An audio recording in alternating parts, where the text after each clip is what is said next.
A cop arrests a 9-year-old girl for shoplifting, confident he's just doing his duty. But within minutes, everything changes.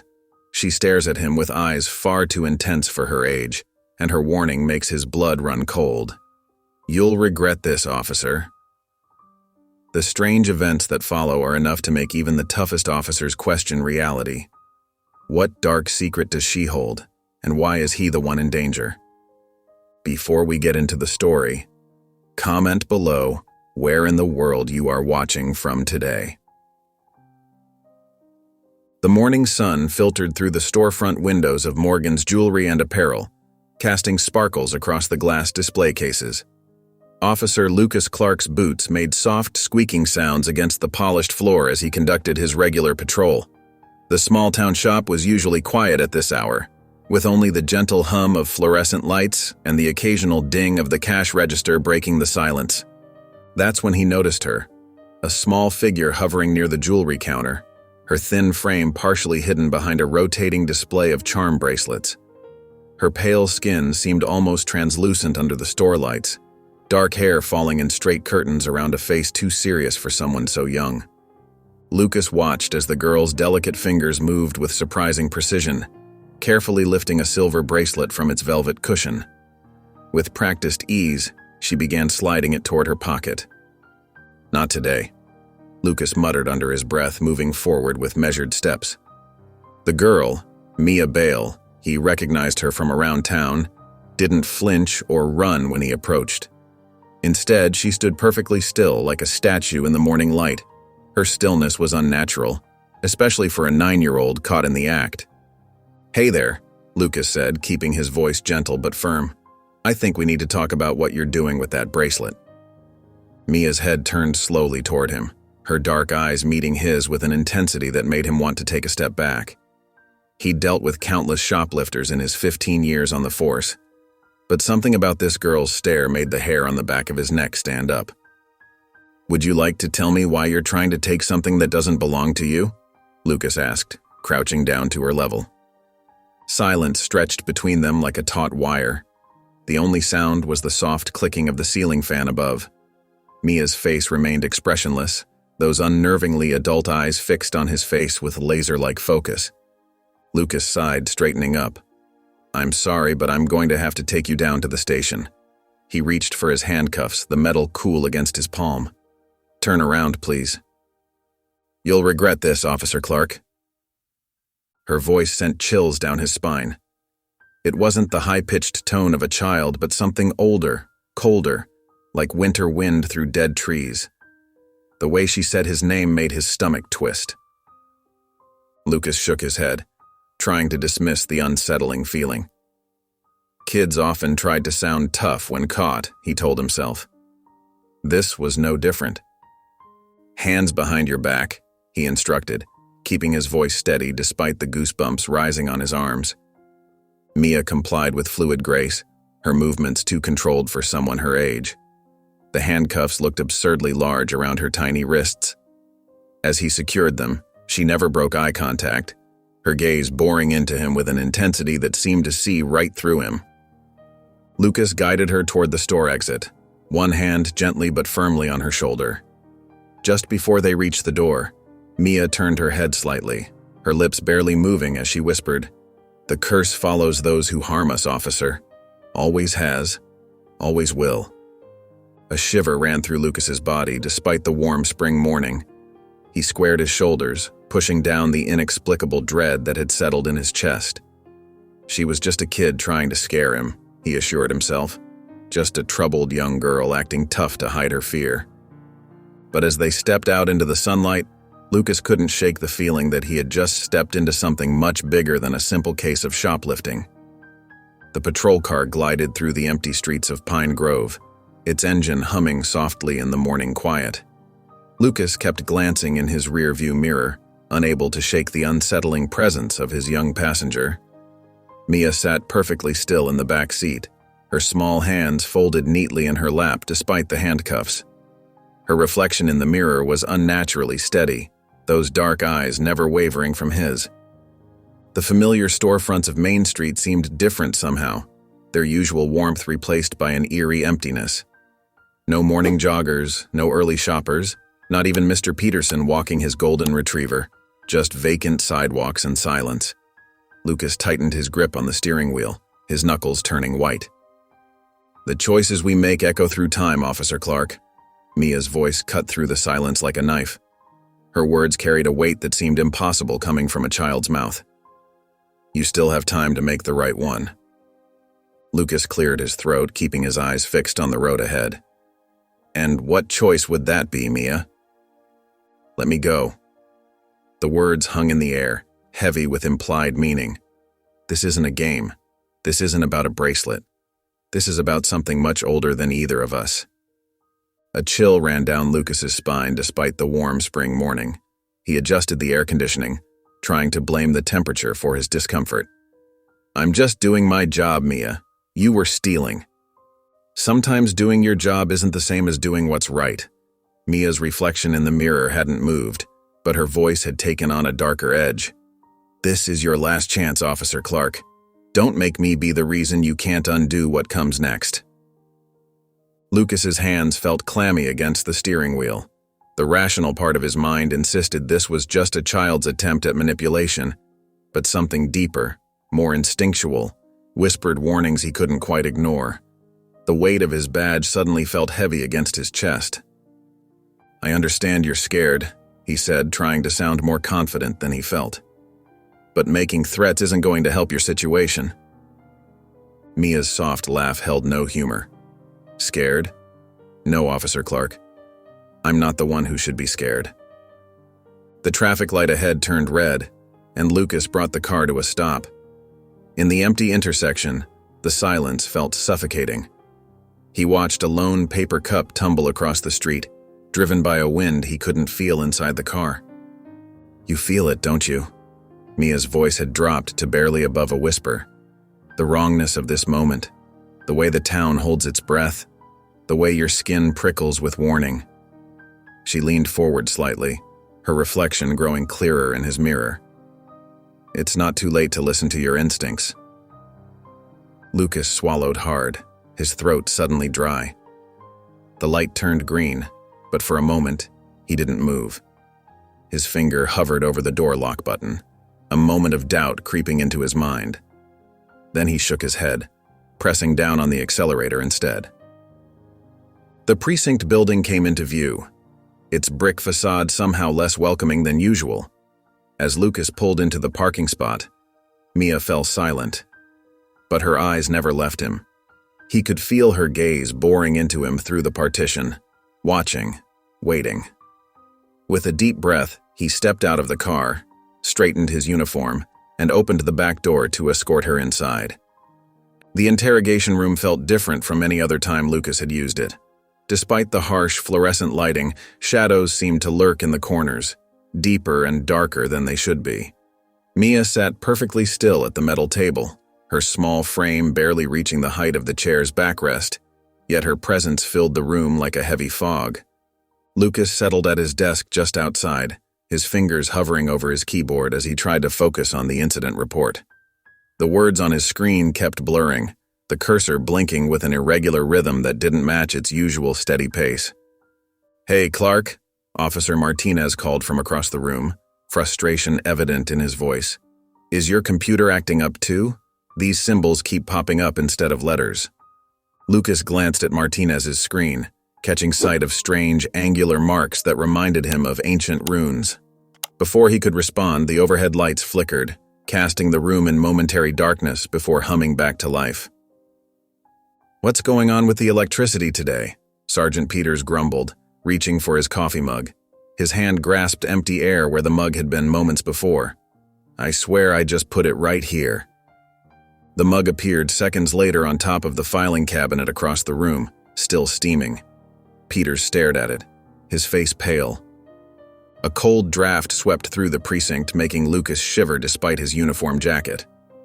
The chill seemed to seep into his bones, accompanied by a lightheadedness that made the room spin slightly.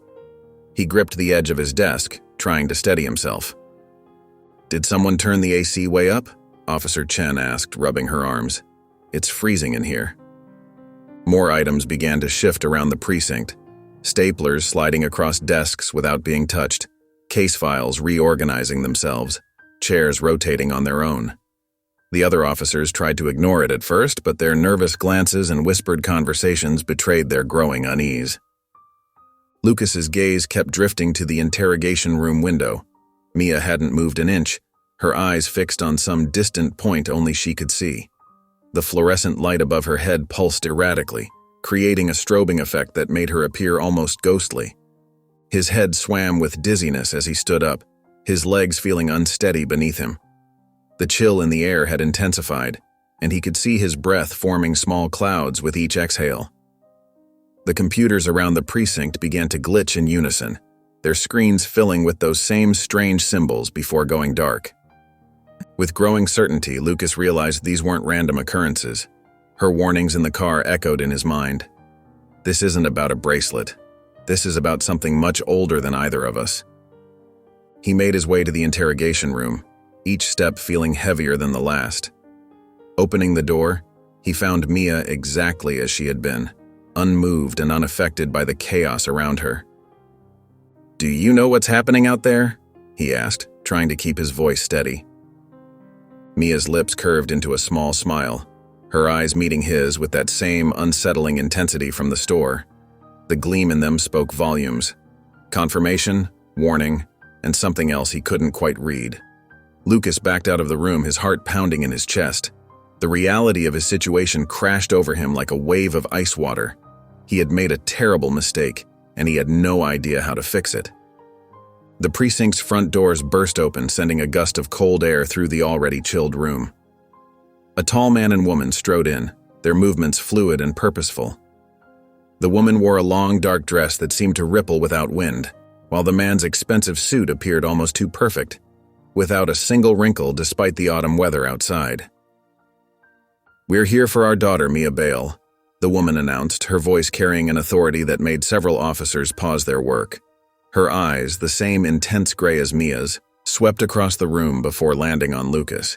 Lucas stepped forward, trying to maintain his professional demeanor despite the growing unease in his stomach. "I'm Officer Clark.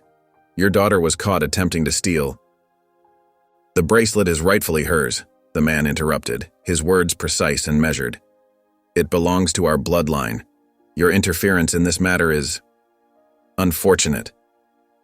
The fluorescent lights above flickered more violently as the couple approached Lucas's desk.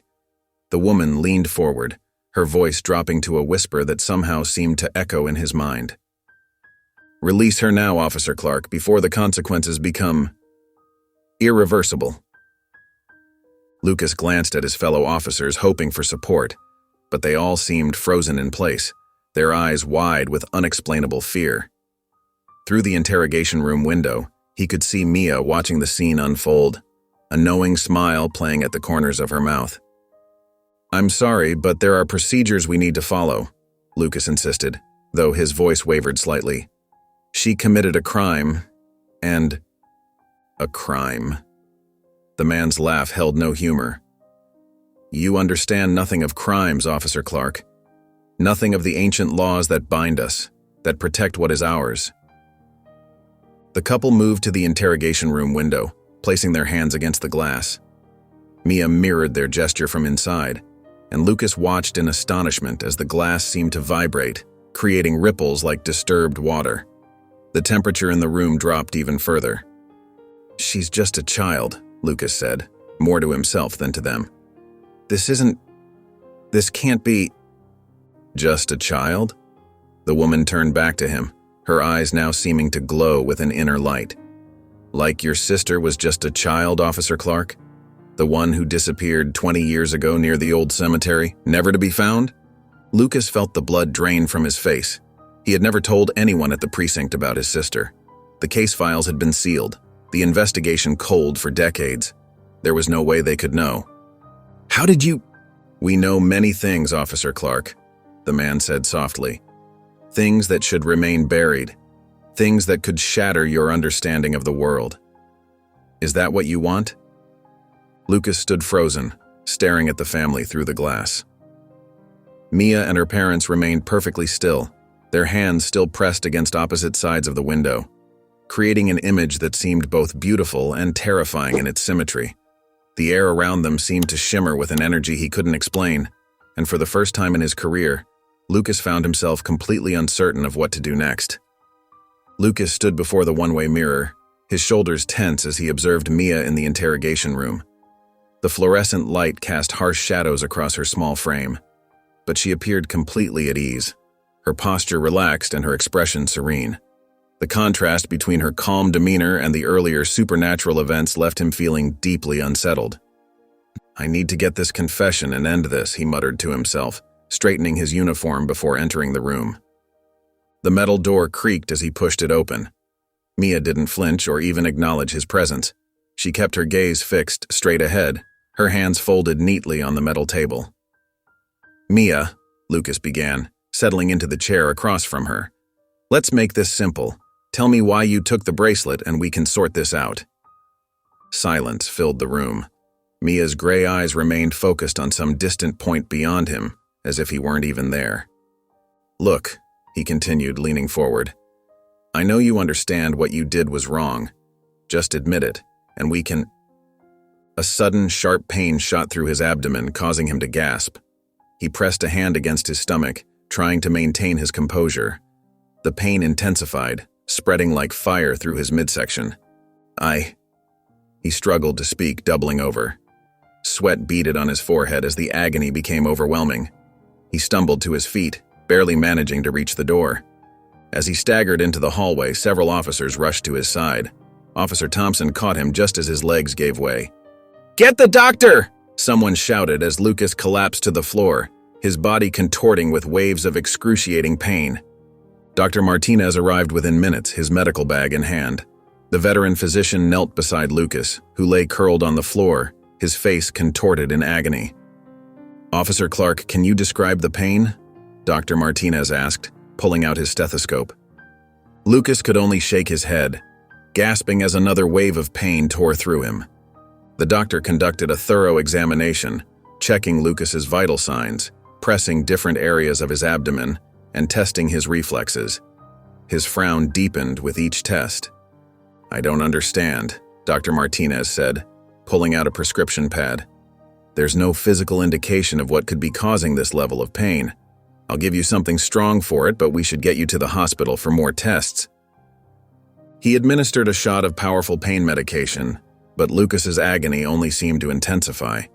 His colleagues watched helplessly as he writhed on the floor, their faces reflecting growing concern and fear.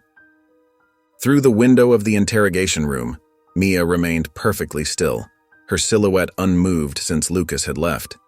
Her stillness seemed to mock their efforts, a silent reminder of her earlier warnings.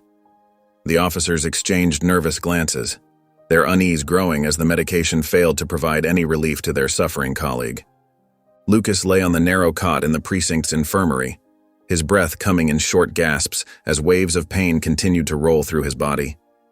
The medication had done little to ease his suffering, though he'd managed to find a way to breathe through the worst of it. Through the open door, he could see directly into the investigation room where Mia sat, still as a statue. Her composure was unnatural. No fidgeting, no nervous glances around the room, just that same blank expression she'd worn since her arrival. As Lucas watched her, a disturbing thought crept into his mind. Her calmness seemed to grow more pronounced with each spike of pain that shot through him. It was as if she drew strength from his agony. Gritting his teeth, Lucas pushed himself up from the cot. His legs shook as he stood, but determination drove him forward. He had to confront her, had to understand what was happening. Each step toward the investigation room sent jolts of pain through his body, but he pressed on. The door felt heavier than usual as he pushed it open.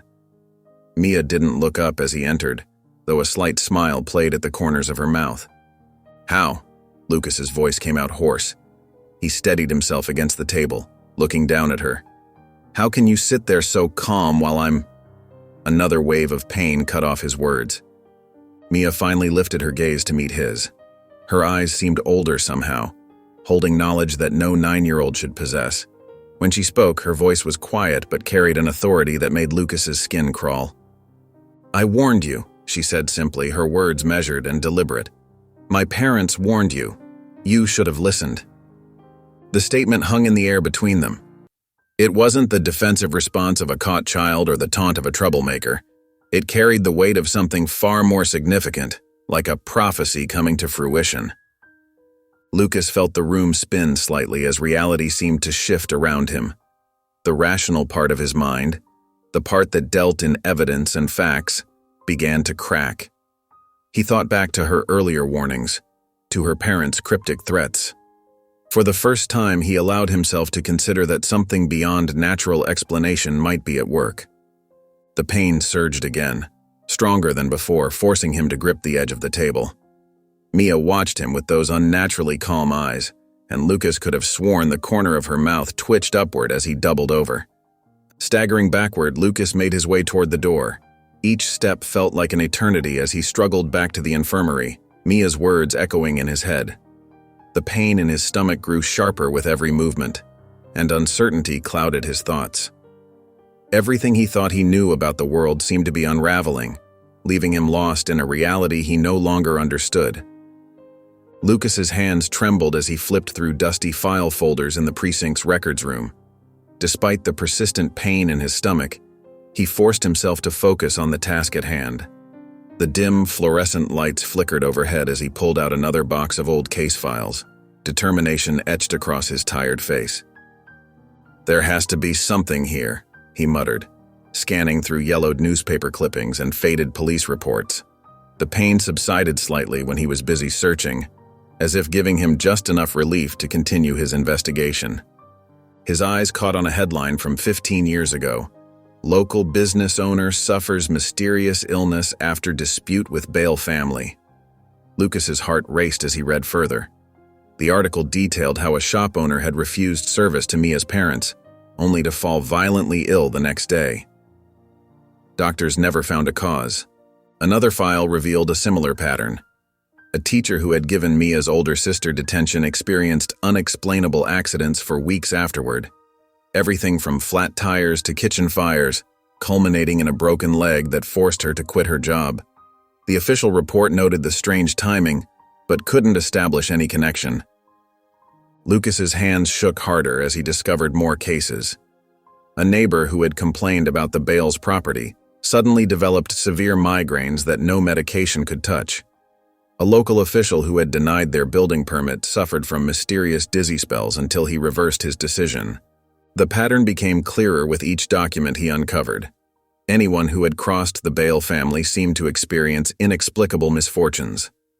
Some incidents were minor, persistent bad luck or unexplained illnesses. Others were more severe, leading to career-ending injuries or complete lifestyle changes. "Just like what's happening to me," Lucas whispered, his voice barely audible in the quiet room. The pain in his stomach twisted sharply, as if responding to his realization. He thought about the strange occurrences at the precinct, the flickering lights, the moving objects, his own mysterious ailment. It all fit the pattern he was uncovering. Sweat beaded on his forehead as he connected the dots. The warnings from Mia and her parents hadn't been empty threats. They were predictions based on what had happened countless times before. His current suffering wasn't random. It was just the latest in a long line of inexplicable consequences that befell those who interfered with the Bale family. Lucas slumped back in his chair, the weight of his discovery pressing down on him like a physical force. The records painted a clear picture. There was no escaping whatever power the Bales possessed. Those who had tried to fight it only seemed to make their situations worse. He gathered the files and walked slowly back to his desk, each step feeling heavier than the last. The fluorescent lights hummed overhead as he sat down, staring blankly at the wall. The knowledge he'd uncovered offered no solution, no way out. Instead, it only confirmed his growing fear that he was trapped in something far beyond his control or understanding. The stack of evidence sat before him like a monument to his helplessness. Through the window of the investigation room, he could still see Mia sitting perfectly still, as if she had been waiting for him to make this discovery all along. The precinct had fallen into an eerie silence, broken only by the soft hum of fluorescent lights and the occasional shuffling of papers. Lucas sat at his desk, his gaze fixed on the investigation room where Mia remained.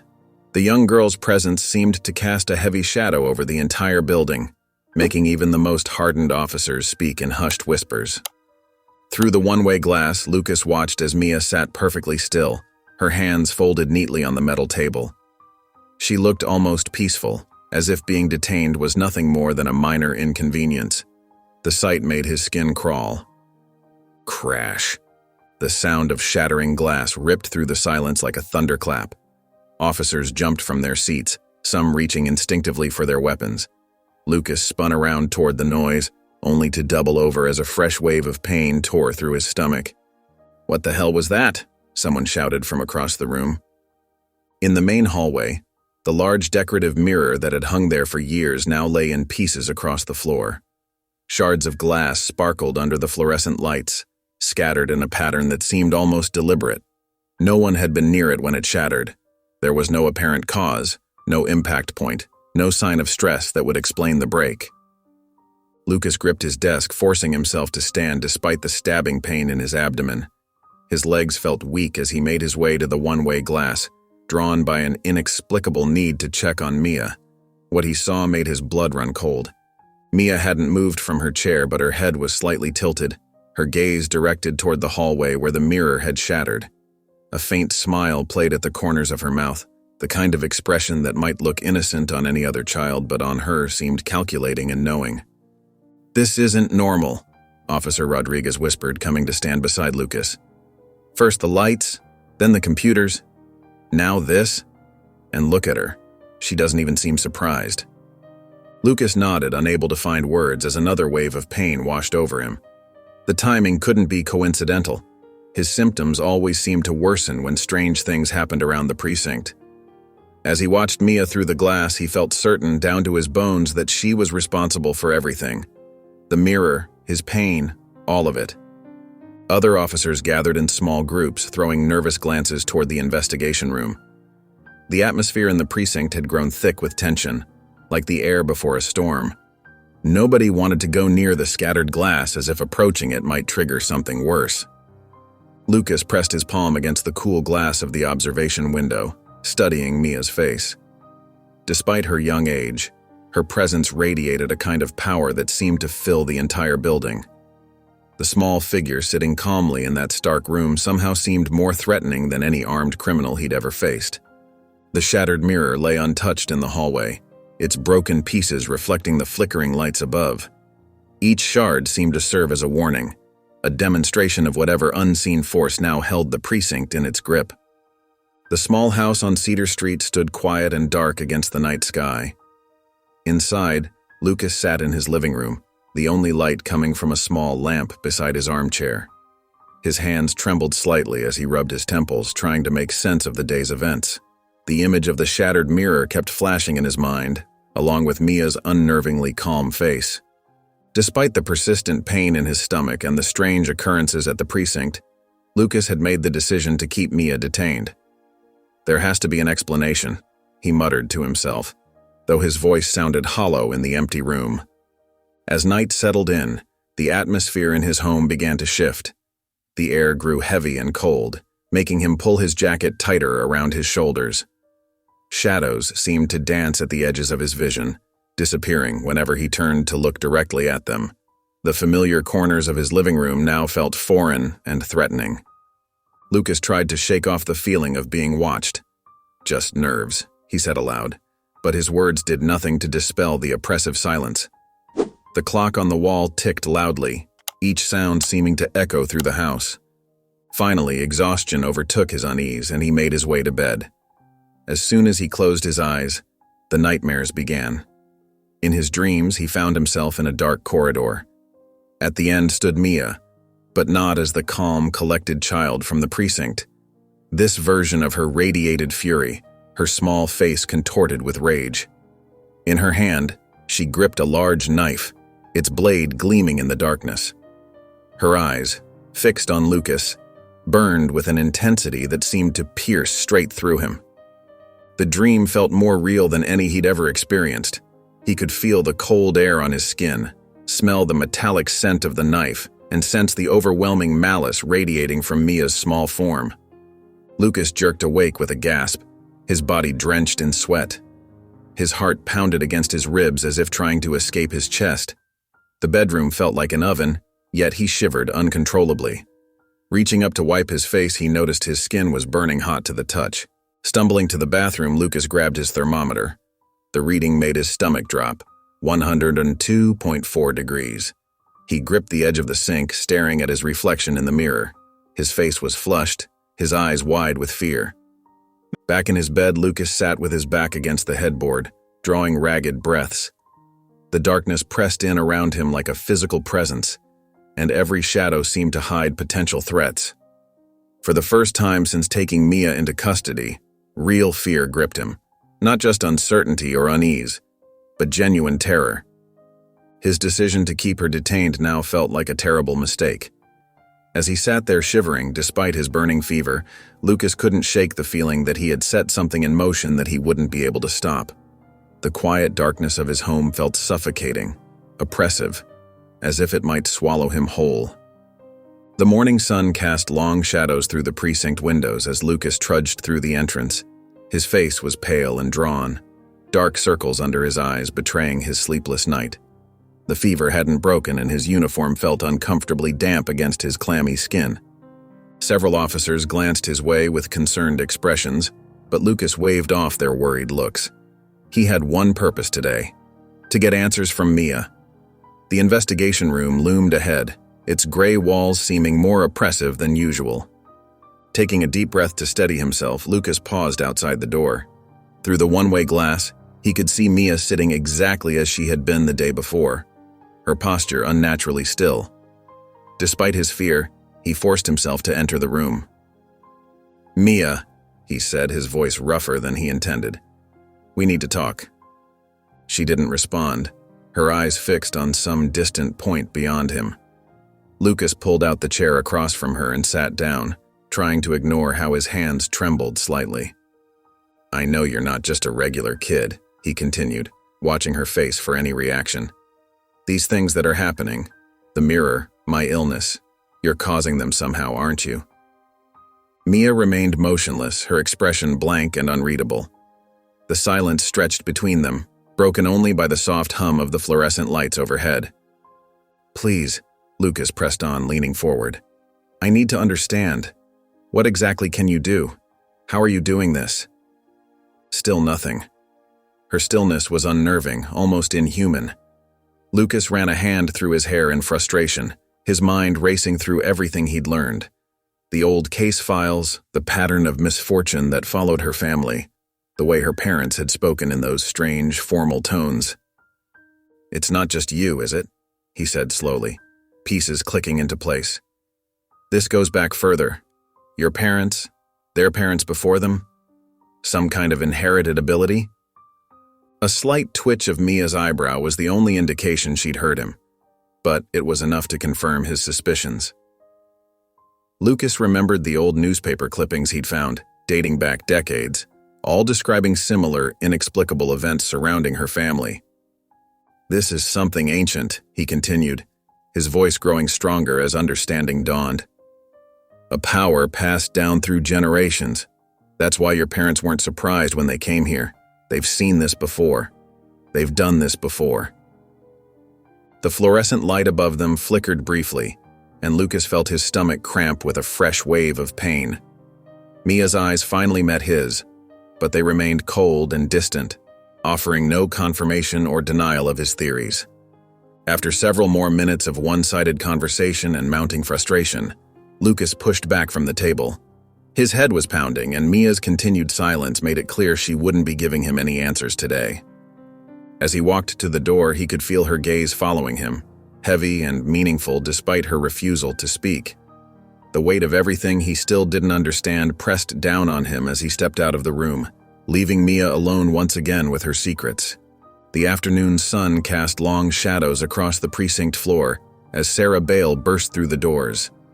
Her usual composure had crumbled, replaced by an expression of raw desperation that made several officers step back instinctively. Her hands trembled as she approached the front desk, her voice cracking as she asked to speak with Officer Clark. Lucas watched her arrival through the window of his office, his stomach churning with both pain and apprehension. After a moment's hesitation, he nodded to the officer at the desk, agreeing to meet with her despite every instinct telling him to refuse. They sat in a small conference room, the fluorescent lights humming overhead. Sarah's hands were clasped tightly in front of her, her knuckles white with tension. The confident, almost threatening woman who had visited earlier was gone, replaced by someone who looked haunted and afraid. "Officer Clark," she began, her voice barely above a whisper, "there's something you need to understand about our family." Lucas leaned back in his chair, trying to maintain some distance despite the cramped room. "I'm listening," he said, fighting another wave of nausea. "What's happening to you, the pain, the fever, it's not something we chose," Sarah said, her words tumbling out in a rush. "Our family has abilities, powers that we can't control. They're passed down through our bloodline, generation after generation." She paused, looking down at her hands. "When someone threatens us, tries to harm us or separate us, these powers activate. It's like a protection mechanism, but we can't stop it once it starts. The consequences for those who wrong us." She trailed off, her eyes filling with tears. Lucas felt a chill run down his spine. "Are you saying this is some kind of curse?" "Not exactly," Sarah replied, her voice trembling. "It's more like an inheritance we never wanted, a burden we carry. When Mia was born, I prayed she wouldn't have it, but—" She wiped her eyes with the back of her hand. "Please, Officer Clark, you have to let her go, not just for your sake, but for everyone in this building. The longer you keep her here, the worse it will get." Lucas's mind raced, thinking of the shattered mirror, his mysterious illness, the strange occurrences throughout the precinct. "How many others?" he asked. "How many people have experienced this?" Sarah's face darkened. "Too many. We try to warn people to prevent it from happening, but sometimes, like now—" She looked at him pleadingly. "We never wanted to hurt anyone. We just want to live our lives in peace." The weight of her words settled over Lucas like a heavy blanket.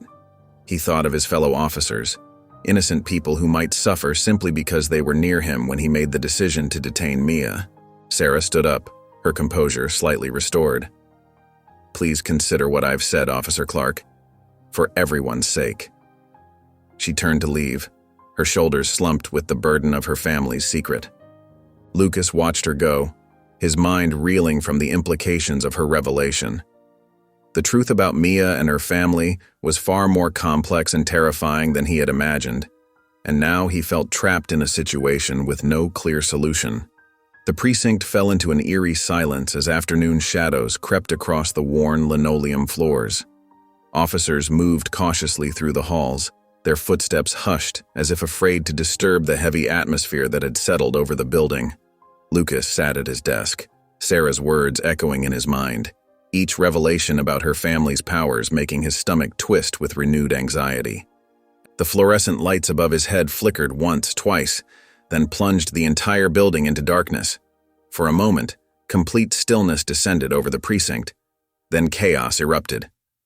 "What's going on?" someone shouted from across the room. The sound of drawers being yanked open filled the air as officers scrambled for flashlights. "Check the circuit breaker," another voice called out. Before anyone could reach the electrical panel, a violent rattling sound filled the air. Files flew off desks as though swept away by an invisible hand. Coffee cups crashed to the floor, spilling their contents across the darkness. The cacophony of shattering glass and falling objects mixed with startled cries from the officers.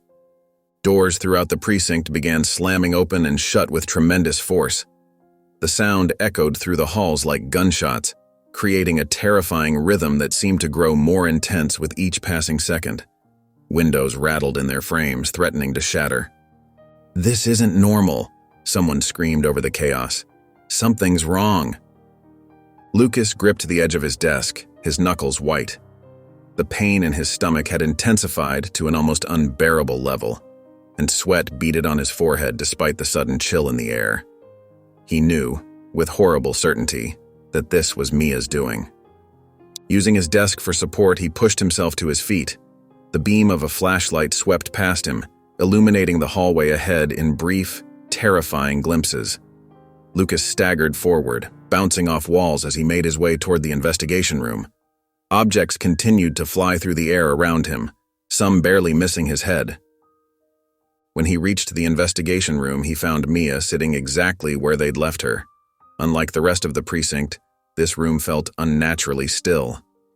She sat perfectly straight in her chair, hands folded in her lap, completely unaffected by the darkness and chaos surrounding her.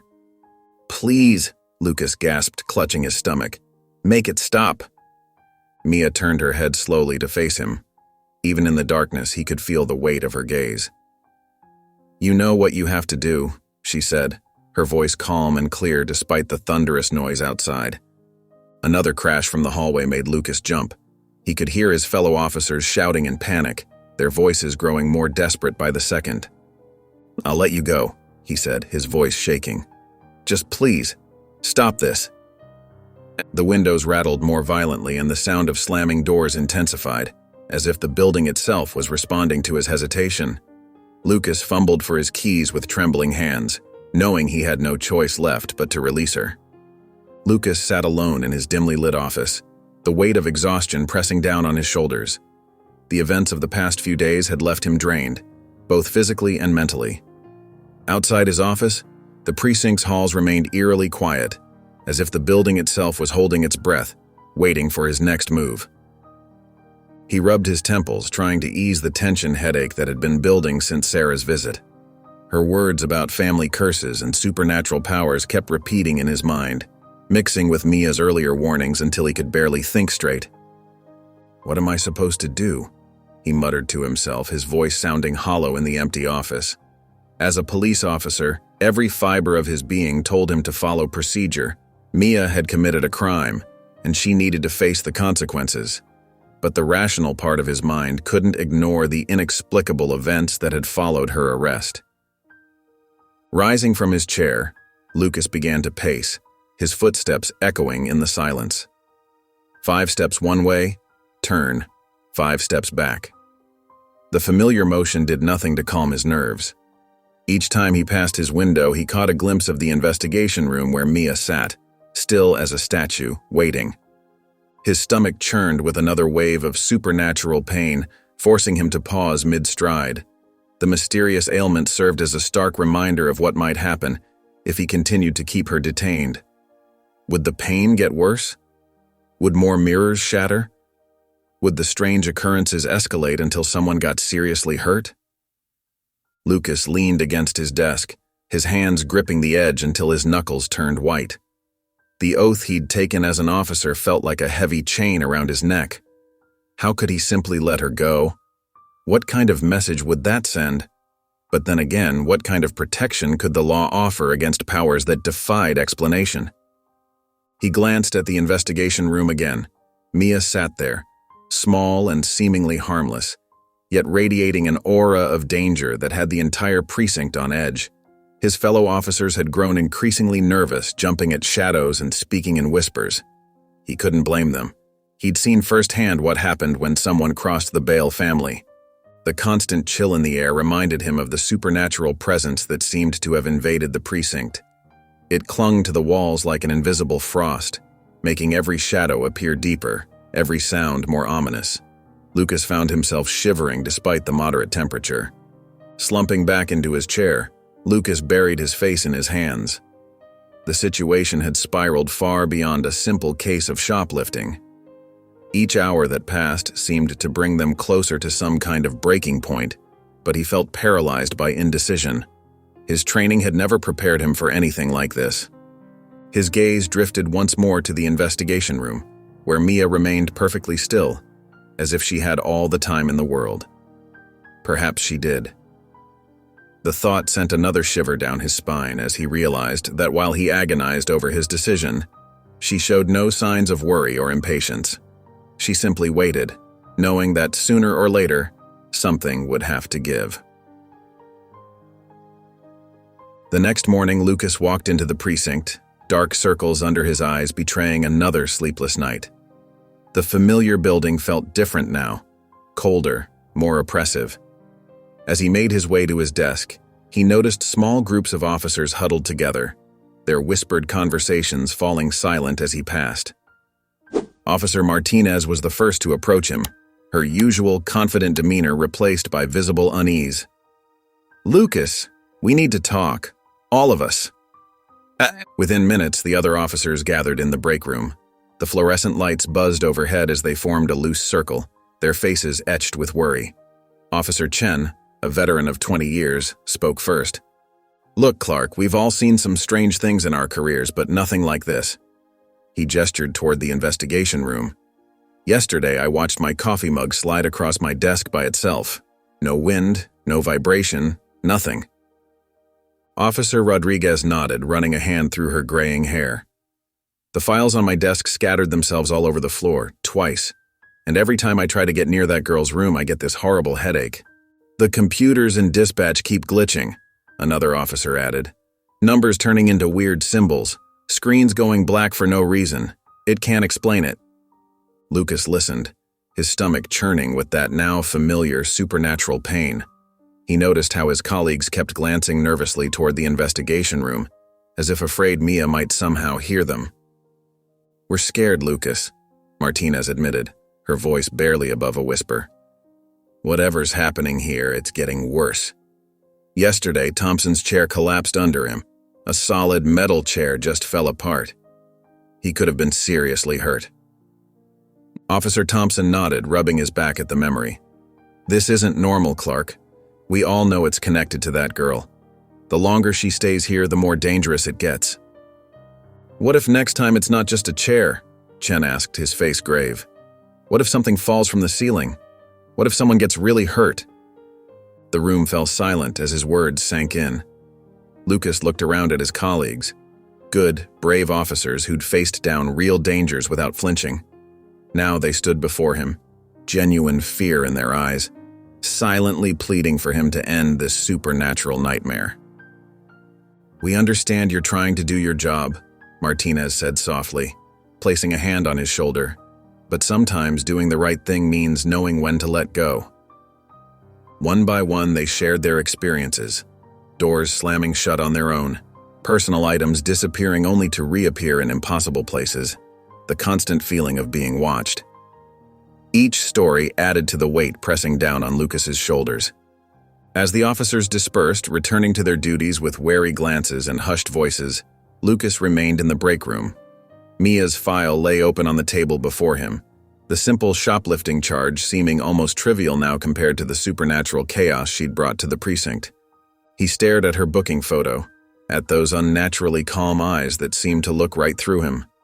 The voices of his colleagues echoed in his mind, their fear and concern impossible to ignore. The situation had grown far beyond his control, and now everyone was looking to him to make it stop. Lucas slumped in his chair, his body racked with waves of pain that seemed to intensify with each passing hour. His uniform, usually crisp and neat, hung loosely on his frame, evidence of the toll the past few days had taken. Dark circles ringed his bloodshot eyes, and a thin sheen of sweat covered his pale face despite the precinct's cool air. With trembling hands, he pushed himself up from his desk. Each step toward the investigation room felt like walking through thick mud, his legs heavy and unsteady. The fluorescent lights overhead buzzed mockingly as he made his way down the corridor, their harsh glare making his head pound even more. Standing before the investigation room door, Lucas took a deep breath to steady himself. His hands shook as he turned the handle, stepping into the small room where Mia sat, looking as composed as ever.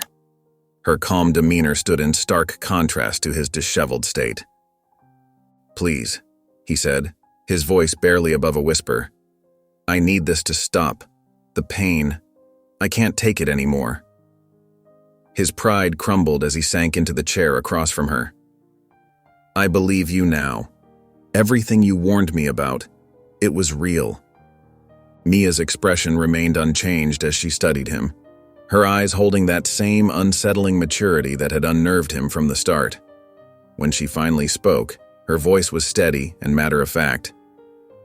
"I'm not doing this to you, Officer Clark," she said. "Not directly. What you're experiencing is our family's curse. It's been with us for generations, protecting us from those who mean us harm or try to restrict our freedom. Lucas leaned forward, confusion mixing with his desperation. What do you mean? If you're not causing this, then how? The curse is part of who we are, Mia interrupted, her voice taking on an almost educational tone. It's in our blood, passed down through our family line. When someone wrongs us or tries to contain us, the curse activates on its own. I couldn't stop it even if I wanted to. The revelation hit Lucas like a physical blow. He slumped back in his chair, the implications of her words sinking in. So you can't make it stop? Mia shook her head slowly. The curse is beyond my control. It's older than me, older than my parents, older than this town. It's our burden, but it's also our protection. Those who try to harm us learn quickly that it's better to leave us alone. Lucas felt the last remnants of hope drain from his body. The pain in his stomach seemed to intensify, as if responding to his growing despair. He had come seeking relief, thinking Mia could simply choose to end his suffering. Instead, he'd discovered something far more terrifying, a supernatural force beyond anyone's control, as immutable as gravity. He pushed himself up from the chair, his legs barely supporting his weight. Mia watched him with those unnervingly calm eyes as he stumbled toward the door, defeat evident in every movement.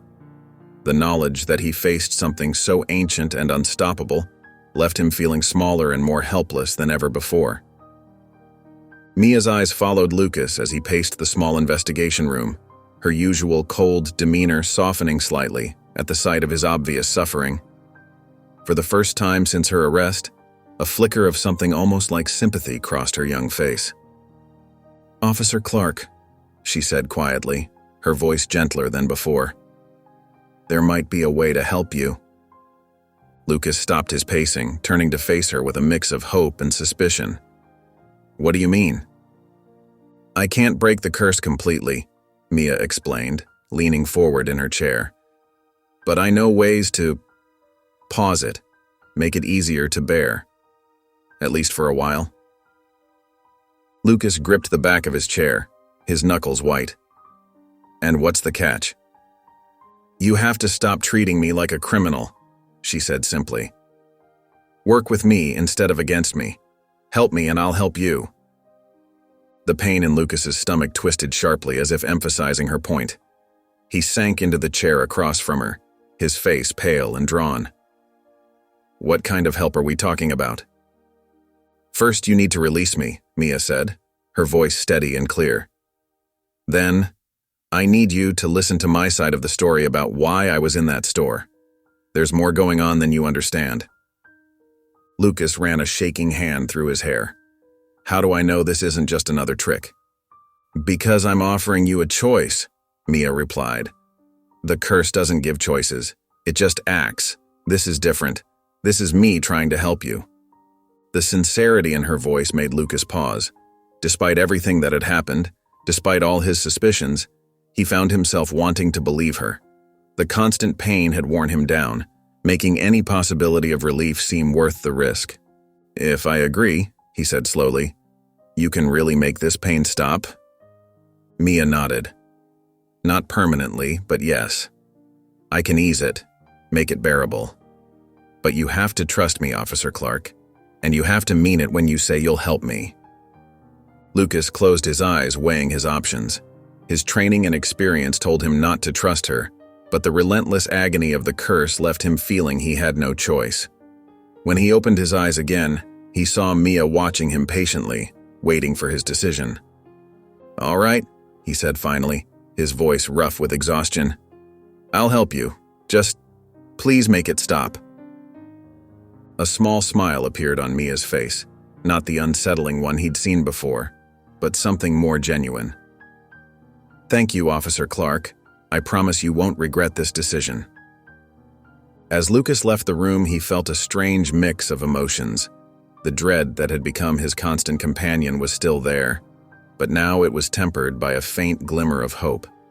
He had no idea if he could trust Mia's promise, but at this point, he was willing to try anything to find relief from the curse's grip. The investigation room felt unnaturally still as Lucas sat across from Mia, his hands clasped tightly in his lap to hide their trembling. Through the one-way glass, several officers watched with a mixture of fear and curiosity, their faces tense in the dim light. Mia straightened in her chair, her small frame somehow commanding the entire space. "Are you ready?" she asked, her voice carrying an authority far beyond her years. Lucas nodded, unable to find his voice. The pain in his stomach twisted sharply, as if making one final protest. Raising her hand slowly, Mia closed her eyes and began to whisper. The words that flowed from her lips seemed ancient, carrying a rhythm that made the air itself feel heavy. Though none of the officers understood the language, they felt its power rippling through the room like invisible waves. As Mia's chanting continued, Lucas felt a strange warmth begin to spread through his body. The crushing pain that had tormented him for days gradually dissolved, replaced by a soothing sensation that made him slump with relief. Around him, the precinct's atmosphere shifted. The persistent flicker of fluorescent lights steadied. The oppressive feeling of being watched lifted, and an almost peaceful silence settled over the building. When Mia finally opened her eyes, they held an intensity that made Lucas sit up straighter. "Now," she said, her voice quiet but firm, "you must all promise me something." The other officers shifted nervously behind the glass, but their eyes remained fixed on the scene before them. "What you've witnessed here, what you know about my family, must never be spoken of," Mia continued. "Not to anyone, not even in whispers. Do you understand?" Lucas glanced at his fellow officers through the glass, seeing their quick, emphatic nods. None of them seemed willing to risk challenging Mia's power after what they'd witnessed. "I promise," Lucas said, his voice steady despite his lingering unease. The other officers mumbled their agreements, their words carrying clearly through the room's intercom system. Mia studied each of them in turn, her gaze seeming to pierce through the one-way glass as if it wasn't there. The officers shifted uncomfortably under her scrutiny, but no one dared look away. "Remember," she said softly, though her words carried clearly to everyone present, "a promise made under these circumstances cannot be broken without consequences." Lucas felt a chill run down his spine despite the absence of pain. He watched as Mia stood, her small figure somehow filling the room with an undeniable presence. The other officers began arranging her release, moving with careful, almost reverent movements. As they prepared to escort her out, Mia turned one last time to face them all. Her expression carried a clear warning, a silent reminder of their pact. The officers avoided direct eye contact, their relief at the end of the supernatural occurrences tempered by a deep-seated unease about what they'd witnessed. Lucas sat across from Mia in a small, quiet conference room, tucked away from the precinct's main activity. Sunlight filtered through Venetian blinds, casting striped shadows across the worn wooden table between them. His notepad lay untouched before him. Somehow it felt wrong to treat this conversation like a standard interview. Mia settled into her chair, her posture relaxed but dignified. Despite her youth, she carried herself with the composure of someone far older. "You want to know about my family," she stated, rather than asked, her voice carrying a gentle authority. Lucas nodded, leaning forward slightly. "Yes, I need to understand what happened. What's still happening?" A slight smile touched Mia's lips as she began speaking. "Our story begins centuries ago, in a civilization most history books have forgotten.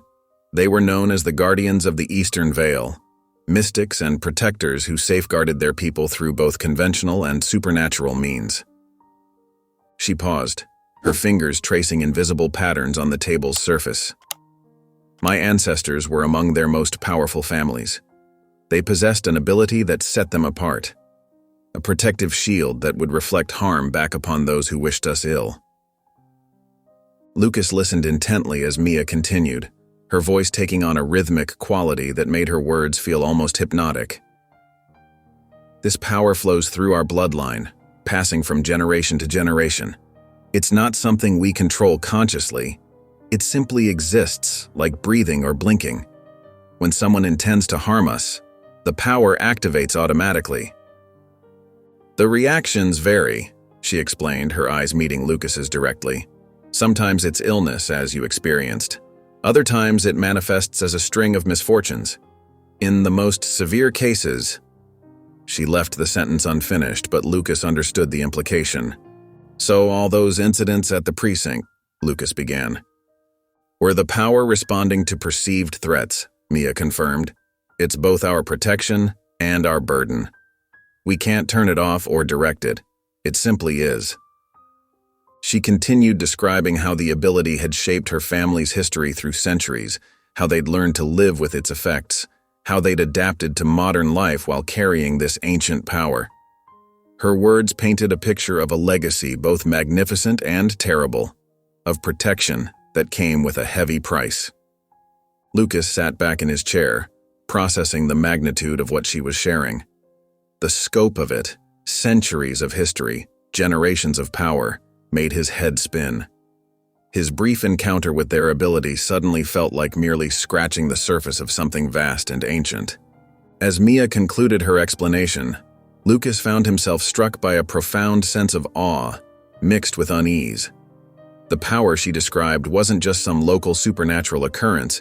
It was something that predated modern civilization itself, a force that had survived and adapted through countless generations.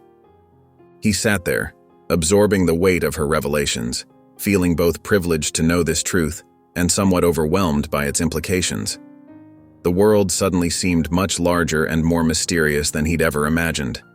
Lucas hunched over his desk, surrounded by stacks of dusty genealogical records and historical documents. The soft glow of his desk lamp cast long shadows across the papers spread before him. His eyes burned from hours of scanning through centuries-old handwriting and faded text. He'd been methodically tracing Mia's family line through various historical records, cross-referencing dates and names. The work was tedious, but something drove him forward, a nagging feeling that there was more to discover about his unusual resistance to their supernatural influence. As he flipped through another weathered tome, a familiar name caught his eye. His heart skipped a beat as he recognized it. His great-grandmother's maiden name appeared in a branch of Mia's family tree, dating back 6 generations. Lucas's hands trembled as he traced the connecting lines with his finger. "This can't be right," he muttered, double-checking the dates and locations. But the evidence was clear. Through a distant marriage centuries ago, his bloodline had briefly merged with Mia's family. The connection was faint, diluted by time and generations of separation, but undeniably there. Lucas sat back in his chair, his mind racing.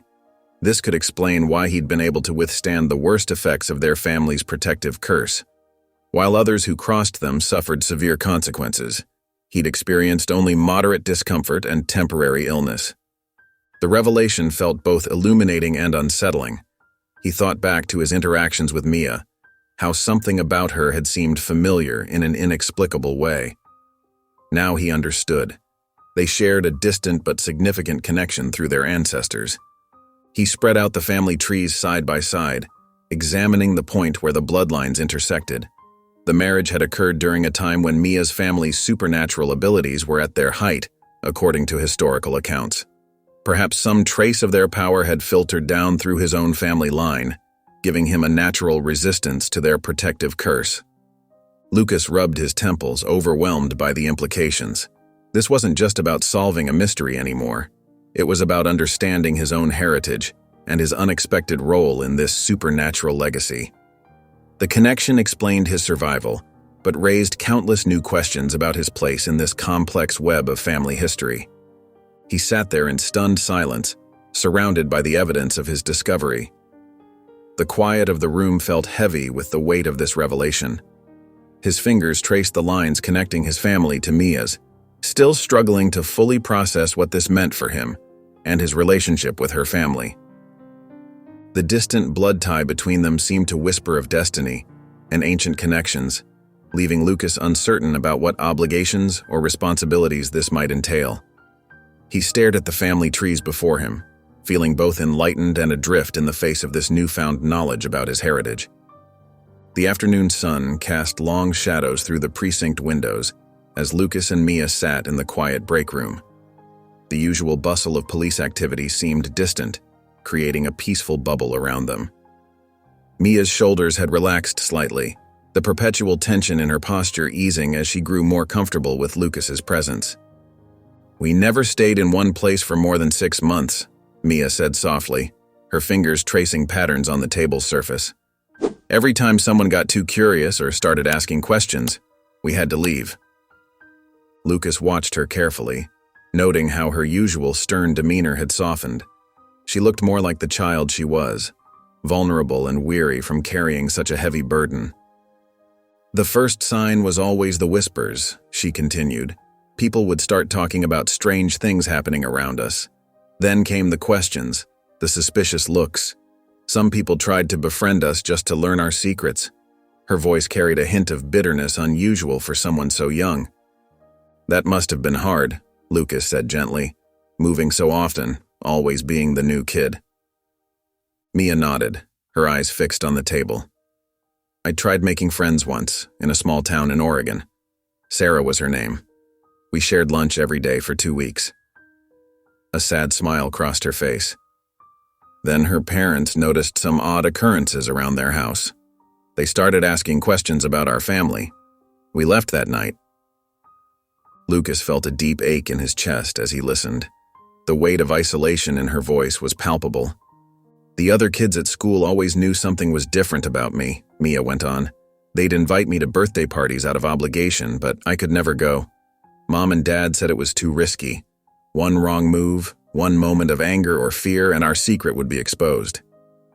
She paused, fidgeting with the sleeve of her sweater. "Sometimes I watch other kids playing in parks or walking home together after school.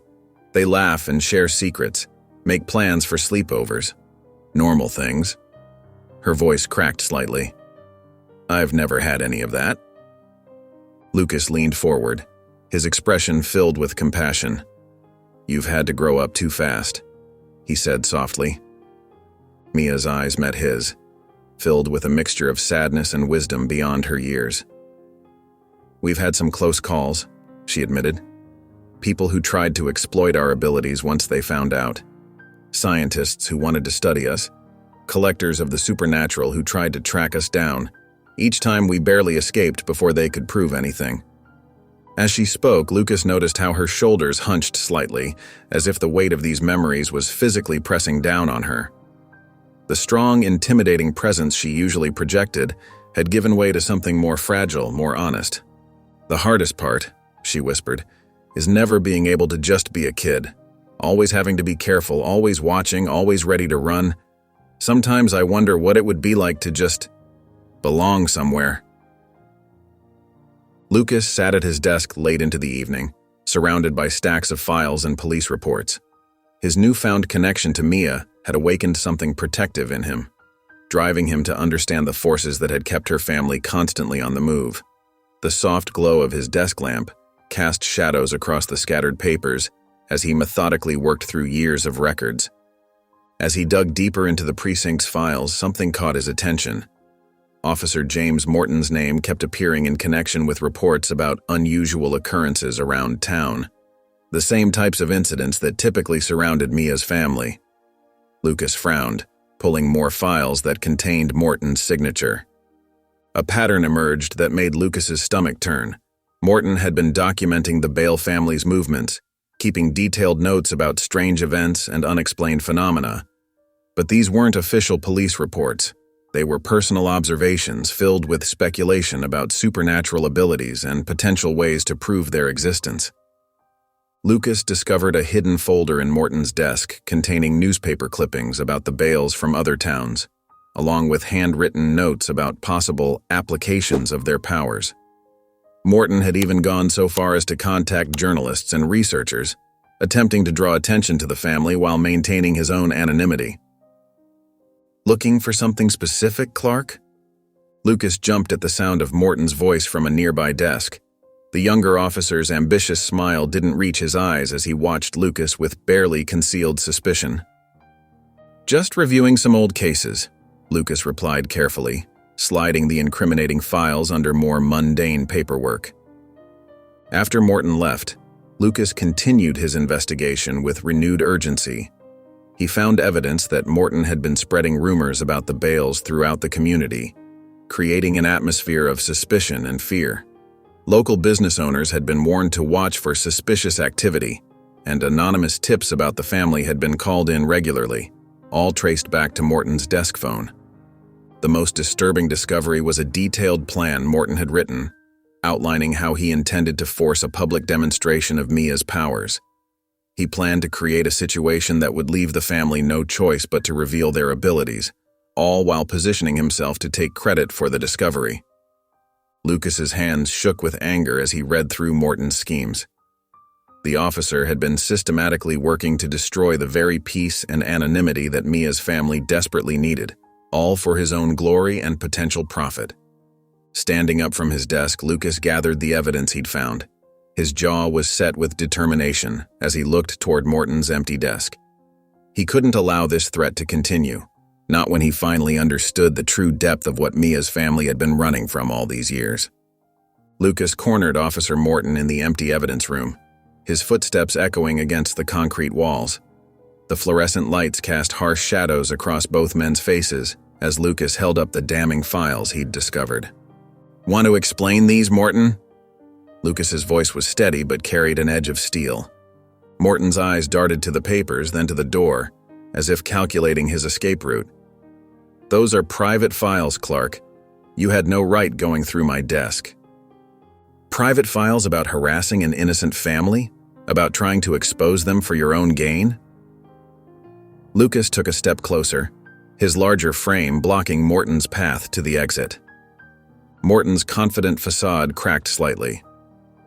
"You don't understand what we could do with their abilities, the recognition, the advancement opportunities." He ran a hand through his hair, betraying his nervousness. "Think about it, Clark. If we could prove what they can do, control it somehow." "Control it?" Lucas's voice rose sharply. "We're talking about a young girl and her family, not some science experiment." "Don't be naive." Morton's composure finally broke. "You've seen what they can do, the power they have. It's wasted on them. They just hide and run when we could be using their abilities for something greater." Lucas slammed the files down on a nearby shelf, making Morton flinch. "You've been spreading rumors, making anonymous calls, trying to trap them into revealing themselves. You're willing to destroy their lives just to advance your career." "Someone needs to take control of this situation," Morton insisted, his voice taking on a desperate edge. "These abilities shouldn't just be left in the hands of people who don't know how to use them properly. I could manage it, direct it." "You're done managing anything," Lucas cut him off. "You're going to leave Mia and her family alone. No more surveillance, no more rumors, no more schemes." Morton's face twisted with frustration. "You can't stop me from—" "I can and I will." Lucas stepped even closer, his voice dropping to a dangerous whisper. "If I see one more report, hear one more rumor, or catch even a hint that you're still pursuing this, I'll take everything I found straight to the chief. How do you think he'll feel about one of his officers abusing his position to harass a family with a young child?" The color drained from Morton's face as the implications sank in. His career, his reputation, everything he'd been trying to advance would be destroyed. "Stay away from them," Lucas repeated firmly. "This is your only warning." Morton's shoulders slumped in defeat and he gave a slight nod before slipping past Lucas and out of the evidence room. Lucas watched him go, his hands still clenched at his sides. He gathered the files, knowing he'd need to keep them safe as insurance against any future attempts by Morton to cause trouble for Mia's family.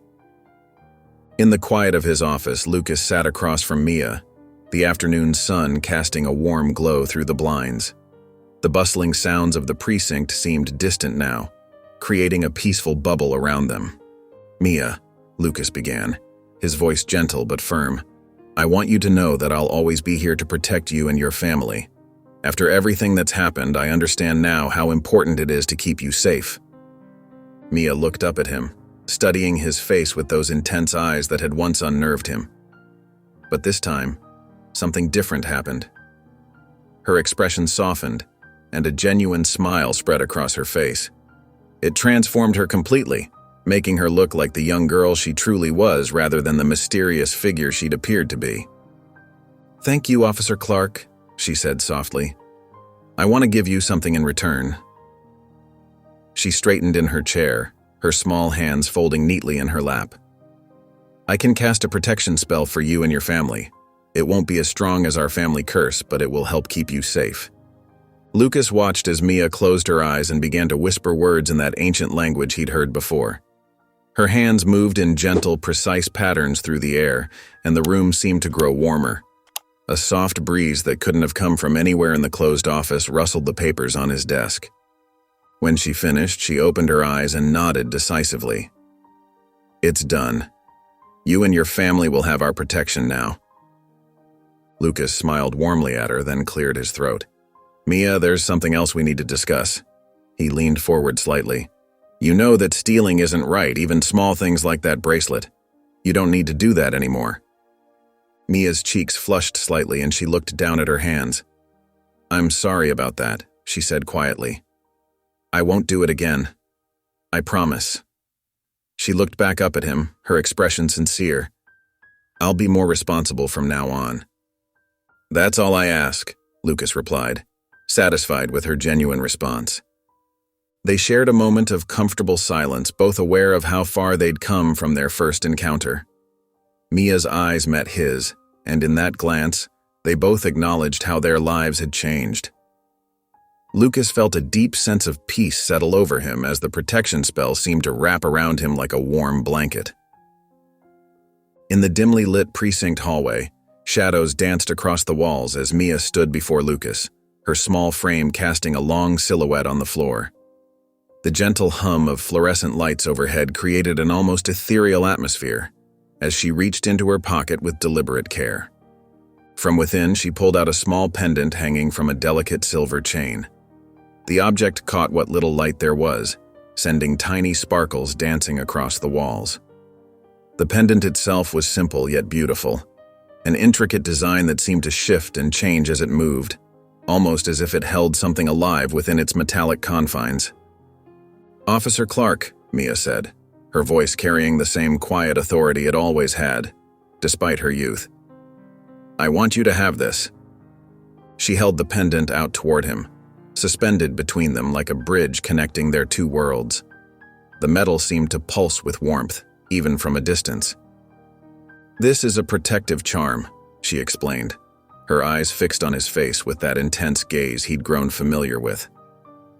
"My family has carried these for generations. We don't give them lightly." She paused, choosing her words carefully. "It's a symbol of the trust we place in you." Lucas stood still, touched by the significance of the moment. The pendant swayed gently in Mia's outstretched hand, catching the light with each movement. "When you wear it," she continued, "it will help you remember to trust your instincts. They've served you well so far. That's why you were able to understand us, to see beyond what others couldn't." Her voice softened. "It's also a reminder of the connection between our families and the bond we've formed." Lucas slowly reached out and accepted the pendant. As soon as it touched his palm, he felt a gentle warmth spread through his hand, up his arm, and into his chest. The pendant seemed to have a subtle pulse of its own, as if it carried within it the echoes of centuries of protection and power. "Thank you, Mia," he said softly, genuinely moved by the gesture. The weight of the pendant in his hand felt significant, not just physically but emotionally. It represented trust, understanding, and a bridge between two very different worlds. With careful movements, Lucas unclasped the chain and lifted it around his neck. As he secured it, the pendant settled against his chest, and an immediate sense of calm washed over him. It felt right, as if it had always been meant to rest there. Mia watched him with approval, a small smile playing at the corners of her mouth. The smile transformed her face, making her look for just a moment like any other 9-year-old girl. She gave him one last knowing look before turning toward the precinct doors, where her family waited to take her home. Just as Mia and her family turned to leave the precinct, heavy footsteps echoed through the hallway. Officer James Barrett emerged from around the corner, his face contorted with anger and frustration. His eyes blazed with a desperate kind of determination as he planted himself firmly in their path. "You're not going anywhere until I get answers," Barrett snarled, his hands clenched into tight fists at his sides. "I know what you are, what you can do. You can't just walk away from this.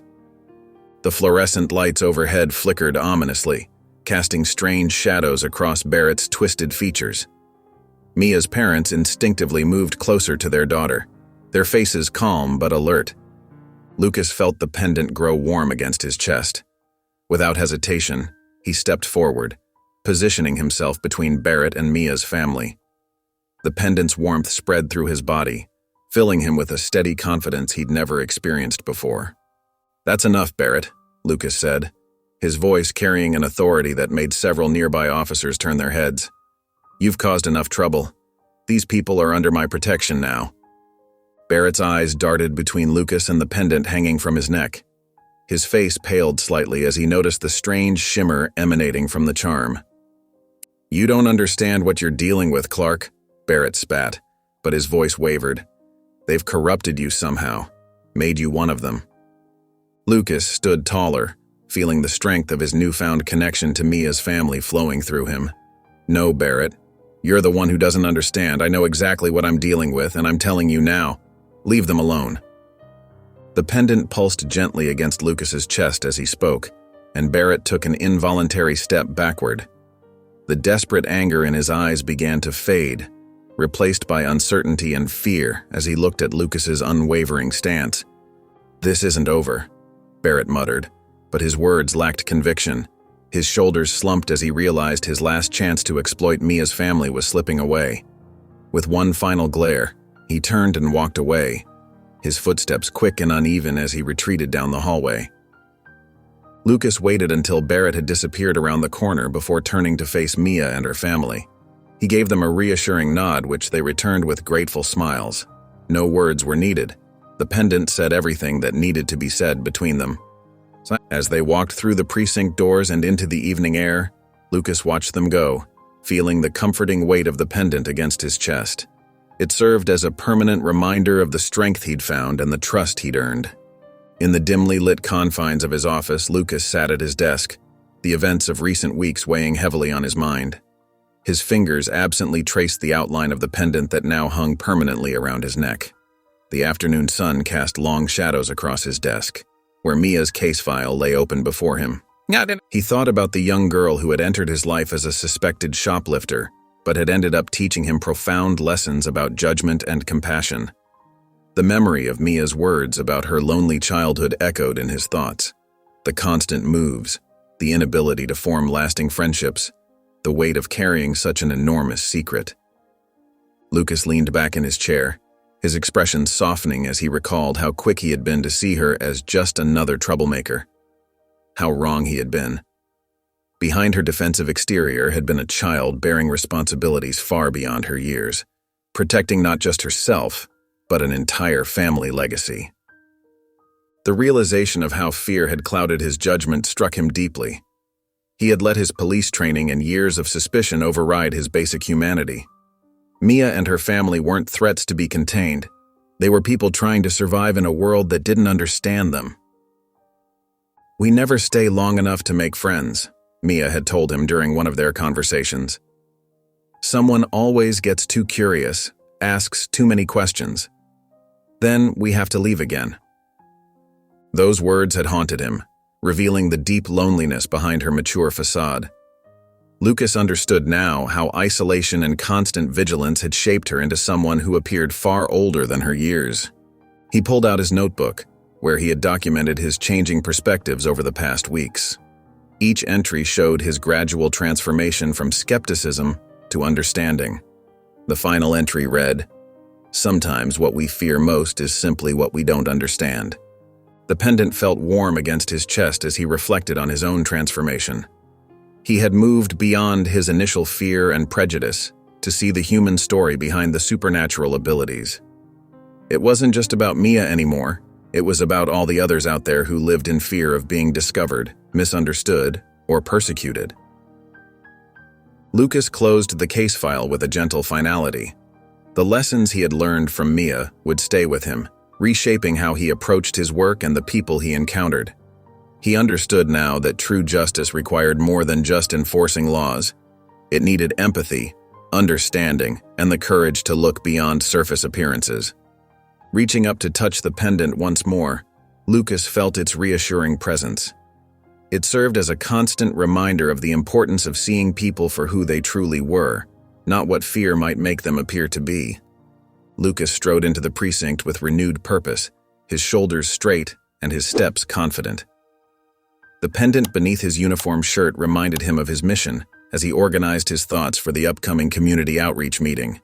He had spent weeks preparing, carefully crafting a message that would promote understanding without revealing the supernatural secrets he had sworn to protect. In the precinct's community room, Lucas arranged chairs in a circle, creating an intimate setting for open dialogue. As local leaders and concerned citizens filtered in, he greeted each one with genuine warmth, remembering how his own perspective had shifted so dramatically in recent weeks. "Thank you all for coming," he began, his voice steady and sincere. "Today I want to talk about how we can make our community more welcoming to families who might seem different from what we consider typical." As he spoke, Lucas drew from his experiences, carefully translating the supernatural elements into broader themes of acceptance and understanding. He shared stories of families forced to move frequently due to misunderstanding and prejudice, watching as heads nodded in recognition. "Sometimes," he explained, "what appears threatening is simply unfamiliar. Our fear can create barriers that hurt innocent people, especially children who just want to belong." During these meetings, Lucas noticed how his words resonated with community leaders. They shared their own stories of feeling different or excluded, and together they began developing programs to help integrate newcomers into the community, regardless of their backgrounds. At a local school board meeting, Lucas presented his ideas for educational initiatives that would teach children about acceptance and diversity. "Every child deserves to feel safe and accepted," he emphasized, touching the pendant through his shirt. "When we lead with understanding instead of fear, we create a stronger community for everyone." His advocacy work began to show results. Local organizations started implementing new policies to welcome families from all backgrounds. Support groups formed for children who felt different or isolated. Lucas watched with quiet satisfaction as his community began to transform. In private moments between meetings and presentations, Lucas would hold the pendant, remembering Mia and her family. Though he never revealed their secret, their story had become the catalyst for meaningful change. His work as a police officer now felt more purposeful than ever, extending beyond law enforcement to genuine community building. At his latest community gathering, Lucas stood before a room full of engaged citizens, their faces showing genuine interest in his message of inclusion and understanding. As he shared his vision for a more accepting community, he felt the weight of the pendant against his chest, a constant reminder of the extraordinary journey that had led him to this moment. Lucas sat at his desk one morning, sorting through the usual stack of paperwork and reports. Among the official envelopes and documents, a small cream-colored envelope caught his eye. His heart quickened as he recognized the careful, childish handwriting spelling out his name. With gentle fingers, he opened the envelope and unfolded the letter inside. The paper carried a faint scent of lavender, and the words were written in purple ink, exactly the kind of detail he'd expect from Mia. "Dear Officer Clark," the letter began, "I hope your pendant is keeping you safe. Mom says it's okay to write to you now that we're settled in our new home." Lucas touched the pendant beneath his shirt, smiling as he continued reading. Mia's words painted a picture of her new life, a bright classroom with friendly faces, a house with a garden where she could play, and most importantly, friends who didn't make her feel different or strange. "I have 2 best friends now," she wrote, "Sarah and Emily. We have lunch together every day, and they invited me to their birthday parties. I've never been to a birthday party before." The simple joy in those words made Lucas's throat tighten with emotion. He remembered the lonely, intense child he'd first encountered in the store, and his heart swelled knowing she was finally experiencing the normal childhood she deserved. "I haven't taken anything that doesn't belong to me," Mia continued. "When I feel scared or angry, I remember what you taught me about making good choices. Mom says she's proud of how much I've grown up." Lucas leaned back in his chair, letting the weight of her words sink in. The letter went on to describe her new school, her favorite teachers, and how she was learning to trust people outside her family. She wrote about joining the school's art club and making paintings that didn't frighten other children. "Sometimes I still feel different," she admitted in her letter. "But now I know that's okay. You showed me that being different doesn't mean being alone." The final paragraph of her letter made Lucas's eyes mist over. "Thank you for believing in me when everyone else was scared. You helped me understand that I don't have to hide who I am to be good. You're the first person outside my family who made me feel safe instead of scary." She signed off with a simple, "Your friend, Mia," followed by a small drawing of a pendant that looked just like the one he wore. Lucas carefully folded the letter and placed it in his desk drawer, right next to his badge. The pendant felt warm against his skin, a constant reminder of the trust Mia had placed in him, and the difference one person's understanding could make in a child's life. If you enjoyed the story of Mia, I hand-picked this next story that you will enjoy. Please don't miss this one. Click here to watch it.